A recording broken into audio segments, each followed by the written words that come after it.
Y una noticia positiva, pero que sigue siendo una promesa o una afirmación y no un hecho concreto. Venezuela aspira a duplicar su producción petrolera en el 2024. Esta noticia aparece en la mayoría de los medios venezolanos, pero la tomamos de Sumarium. Venezuela, el país con las mayores reservas probadas de petróleo del mundo, busca recuperar su capacidad productiva tras años de caída debido a la crisis económica y las sanciones internacionales. El presidente Nicolás Maduro se propuso como meta alcanzar el 1.000.000 de barriles por día de crudo este año y superar los 2 millones en 2024. Acotamos nosotros cuántas veces ha prometido el presidente de la República que este es el año de la recuperación económica. ¿Cuántas veces han prometido que llegábamos al 1.000.000 de barriles, que llegábamos a 2 millones de barriles en voz del presidente de la República y también del exministro Tarek El Aissami? Este año tenemos que llegar a 1.000.000 de barriles. Estoy seguro de que el próximo año ya comenzaremos a remontar los 2 millones de barriles de petróleo y con eso iremos generando los recursos para apalancar aún más la economía nacional, expresaba Maduro en un encuentro con representantes del sector productivo, tanto públicos como privados.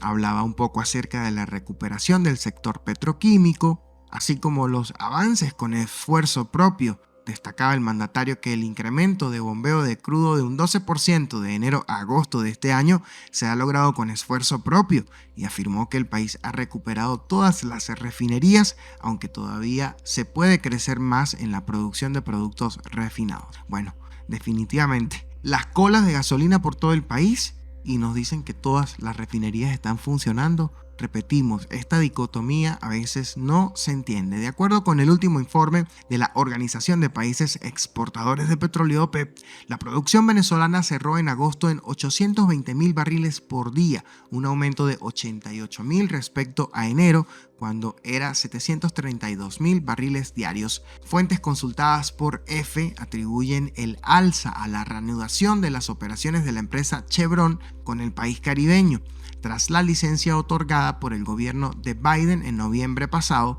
y a esfuerzos de las autoridades venezolanas. Maduro insistía durante 2022 que la producción petrolera superaría ese año los 2 millones de barriles diarios, que finalmente cerró en 669.000 para una media anual de 716.000, lo que mencionábamos hace segundos atrás.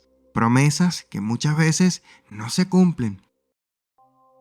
¿Quién es el niño guerrero, el líder del tren de Aragua que controlaba la cárcel de Tocorón? Este es el titular de una de las noticias destacadas de la BBC News Mundo y habla acerca de este presidiario venezolano que se encuentra huyendo de la justicia y que es catalogado como uno de los hombres más peligrosos de Venezuela. Héctor Guerrero Flores, mejor conocido como el Niño Guerrero, es el cabecilla del Tren de Aragua, el mayor grupo de crimen organizado de Venezuela y uno de los más importantes de América Latina, por increíble que parezca.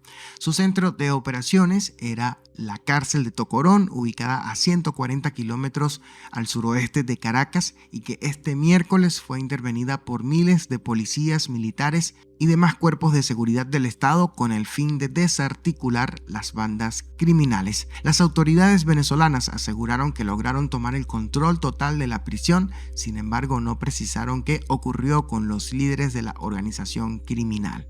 Capturaron a una población donde no hubo resistencia. Nosotros tenemos información que dice que los pranes, entre comillas, nombre que reciben los líderes de las pandillas carcelarias en Venezuela, se habían escapado hace días, le decía a la BBC Mundo Humberto Prado, director del Observatorio Venezolano de Prisiones OVP. Y se extiende este artículo narrando lo que hemos escuchado hasta el cansancio durante estos días acerca de el niño guerrero y todo el dispositivo que se ha aplicado en la cárcel de Tocorón, que demuestra desafortunadamente la debilidad que tiene el Estado venezolano en áreas muy importantes como la seguridad. Desde allí se cometía todo tipo de crímenes, delitos informáticos, digitales y bueno, no se escucha de destituciones, de funcionarios que respondan por esto, parte de esta dicotomía tan extraña que tiene el Ejecutivo venezolano en estos temas.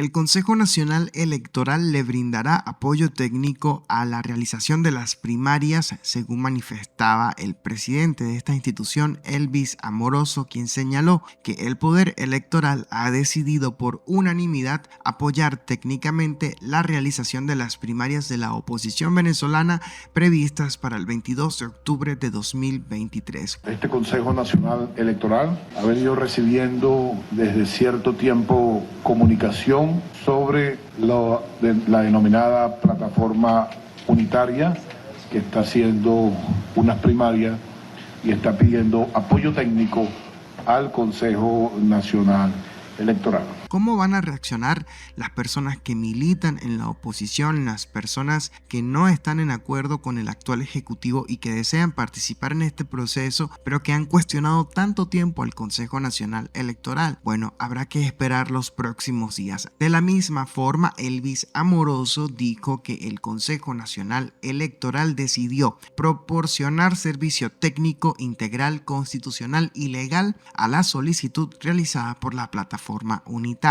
De esa manera convocaba al ciudadano Jesús María Casal a la sede del CNE para reunirse con los rectores electorales. Recordaba que este ente ha venido recibiendo desde hace cierto tiempo comunicaciones por parte de la plataforma unitaria que está haciendo unas primarias y está pidiendo apoyo técnico. Apuntaba que el Poder Electoral, en conformidad con la Constitución y la Ley Orgánica Electoral, tiene la competencia de organizar elecciones suministrando apoyo técnico a gremios con fines políticos, y de esta manera se consolida una de las hipótesis que más estaba sonando durante los últimos días, porque esto puede cambiar drásticamente el panorama electoral. Significaría esto que la candidata o precandidata presidencial María Corina Machado no puede participar en las primarias porque seguramente este organismo no va a reconocer su inscripción por el tema de la inhabilitación. ¿Van a estar de acuerdo con una situación como esta el resto de los candidatos o los 13 candidatos que van a acudir a este evento, que es de la oposición? Pero recordemos que la Constitución exige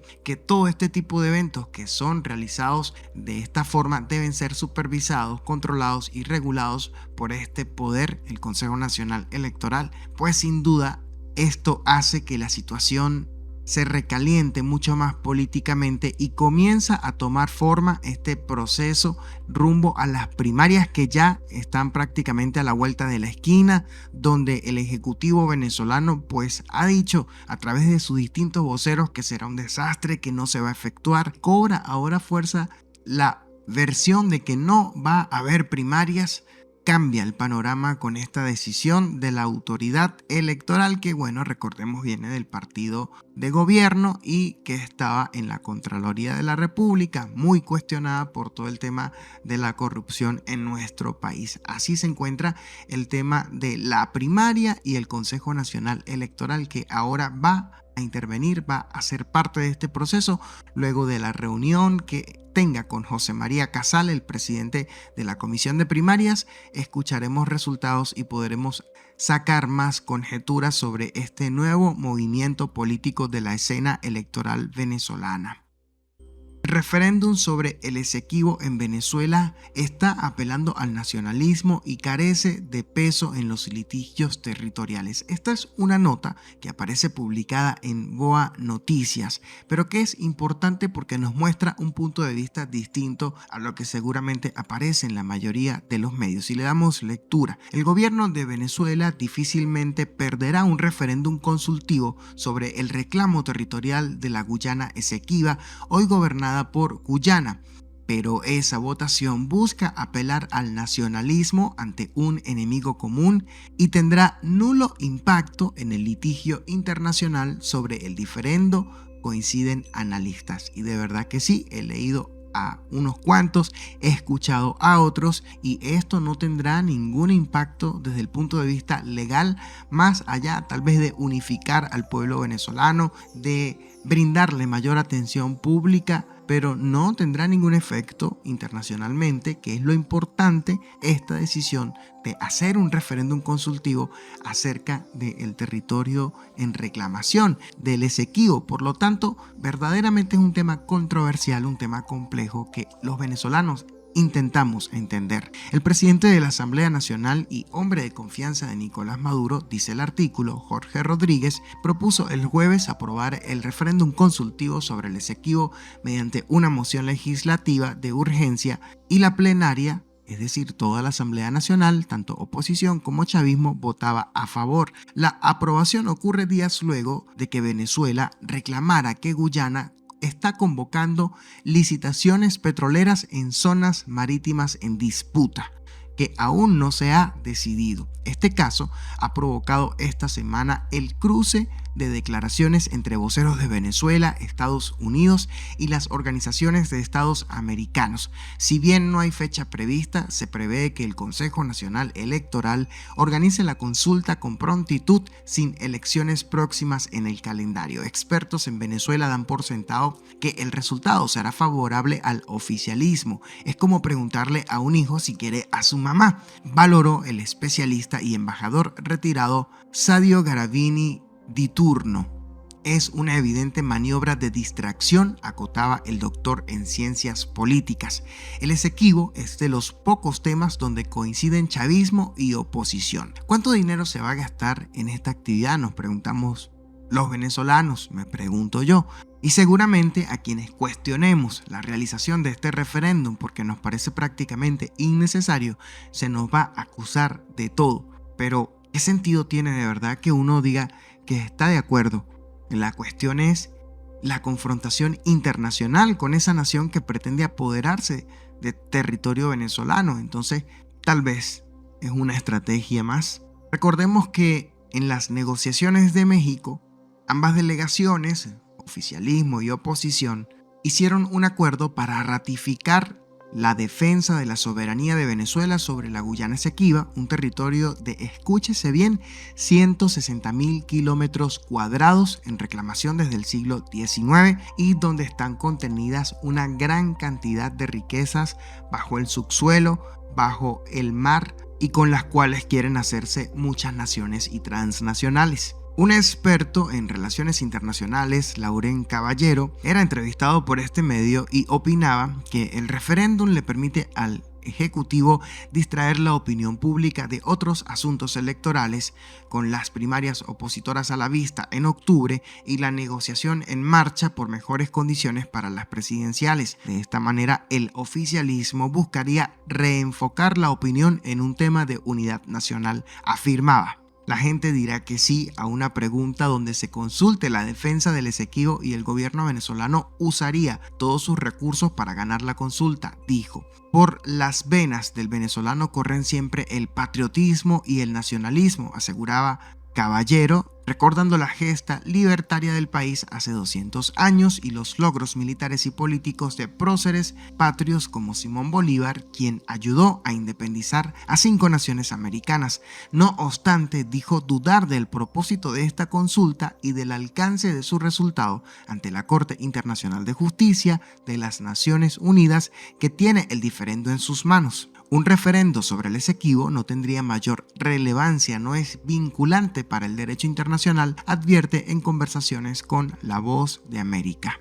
Y continúa este extenso artículo que le dejaremos en la descripción para que usted pueda leerlo completo si es de su interés. Aparece publicado en Alberto News, pero repetimos, es posteado por Boa Noticias. Y el Parlamento entregó al Consejo Nacional Electoral la propuesta de referéndum consultivo sobre defensa del Esequibo. Es decir, avanza esta propuesta que se va a convertir en realidad en muy poco tiempo. El presidente de la Asamblea Nacional, Jorge Rodríguez, refería que el Parlamento aprobó el jueves por unanimidad en sesión ordinaria el acuerdo para solicitar al ente electoral que organice y convoque un referéndum consultivo para que el pueblo le demuestre al imperialismo los derechos inalienables por la defensa territorial. Bueno, tal vez el imperialismo, como dice Jorge Rodríguez, se va a asustar por un referéndum revocatorio en Venezuela. Pero así están las cosas en nuestro país. De verdad que entre el tema de la cárcel,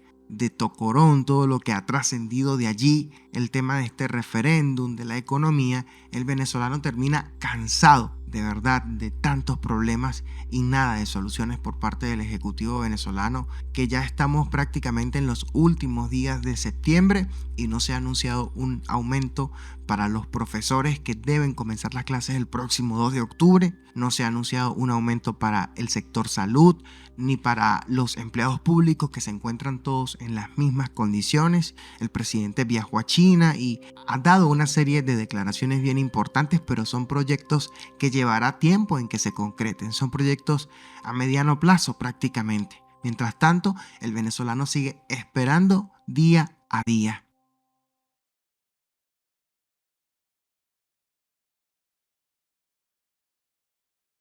El Partido Acción Democrática estaría apoyando la asistencia del Consejo Nacional a la primaria. Las máquinas electorales son un bien de la nación. El subsecretario general del Partido Acción Democrática, Luis Aquiles Moreno, expresaba su respaldo al ofrecimiento del CNE de prestar asistencia técnica para las primarias. En una entrevista exclusiva a Alberto News, afirmaba que las máquinas electorales son un bien de la nación y el poder electoral debe estar al servicio de los procesos electorales nacionales e internos de organizaciones políticas. Destacaban las ventajas de la colaboración del Consejo Nacional Electoral y decía: no es lo mismo estar votando en el almendrón de la Plaza Bolívar de cualquier pueblo del país que en un centro electoral debidamente acordado como un centro con la logística necesaria, lo que da luces a que el Consejo Nacional Electoral será quien organice las primarias. Y la pregunta que muchos se hacen en este momento en el país: